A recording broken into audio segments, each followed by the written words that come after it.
Linda from Zhengzhou Shuli Machinery.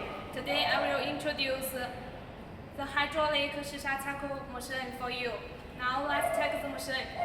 This part is PLC controller and it can adjust the parameter. And this is hydraulic system. The machine mainly adopts the system to work. This is pressure part. The pressure is 100 points. And today we test the video is cubic shape with 2.5 centimeters.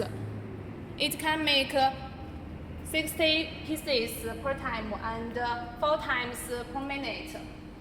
This part is conveyor. The final product will through the conveyor coming out. Okay, now let's check the machine.